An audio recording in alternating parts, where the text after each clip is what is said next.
இன்னைக்கு மோடி கன்னியாகுமரி தியானத்தை தொடங்கியிருக்காரு.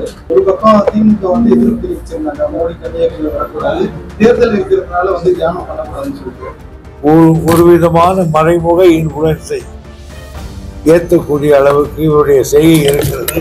ஒரிசாவை தமிழர்கள் ஆண்டிருக்கிறாங்க.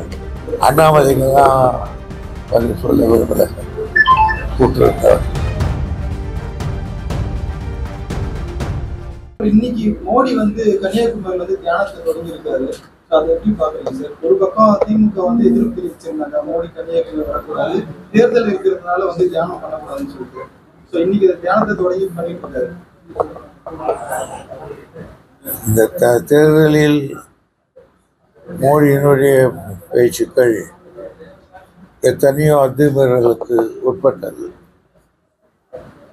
ஒரு மாபெரும் பதவியை 10 ஆண்டு காலத்துக்கு மேலாக வகித்தவர், சுமார் 20 ஆண்டுகளுக்கு மேலாக முதலமைச்சராக இருந்தவர், அரசினுடைய தேர்தல் கால சட்டத்திட்டங்களை நன்கு உணர்ந்தவர். தேர்தல் இன்றைக்கு 1ஆம் தேதி தான் கடைசி தேர்தல் ஓட்டு பதிவு. அவர்களுக்கு இடத்துல தன்னுடைய ஒரு விதமான மறைமுக இன்ஃபுளுன்ஸை ஏற்றக்கூடிய அளவுக்கு இவருடைய செய்கை இருக்கிறது. கலைஞர் நூற்றாண்டு நிறைவு விழாவை எந்த வகையில செலிப்ரேட் பண்றதுக்கான நடவடிக்கை திமுக எடுத்திருக்கு? வழக்கமாக ஆங்காங்கு கூட்டங்கள் நடக்கும், கருத்தரங்குகள் நடக்கும், சில இடங்களிலே ஊர்வலங்கள் நடக்கும்.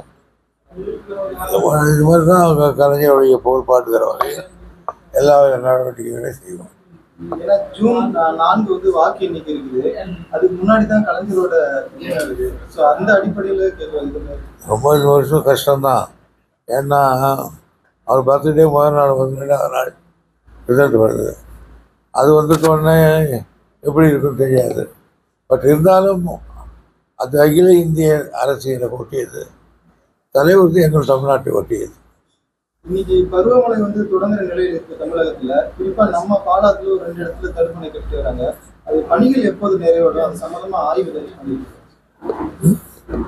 தடுப்பணை பருவமழை தொடங்குற நிலையில உங்களோட இதுலதான் இப்ப தடுப்பணைகள் கட்டிட்டு இருக்கோம் நம்ம பாலாத்துல. அந்த பணிகள் பருவமழைக்குள்ள நிறைவடைஞ்சிருமா, அது சம்பந்தமா ஏதாச்சும் ஆய்வு பண்ணிருக்கோம்? அதுக்கு ஒரு டைம் கொடுத்துருக்கோம்.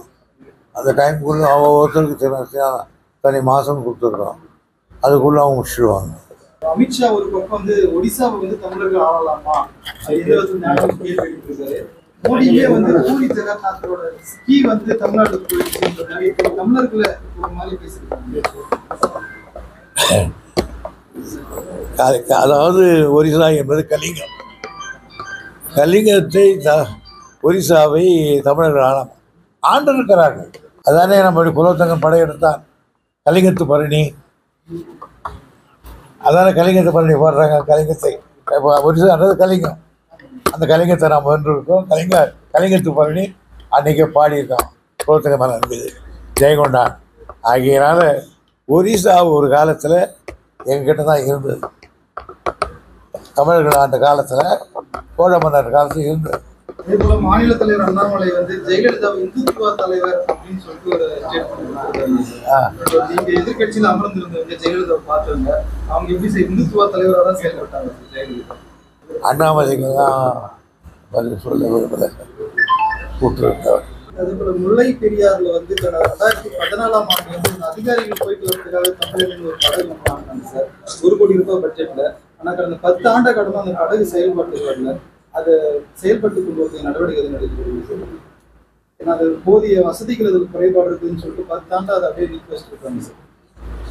ஆமாம், அது கொடுத்துருக்கோம். நாங்கள் அது அவருக்கு ரிப்பேரில் இருக்கணும், என்ன சமாச்சாரம்னு கண்டுபிடிச்சி அதை பண்ணுங்கன்னு சொல்லியிருக்கிறோம்.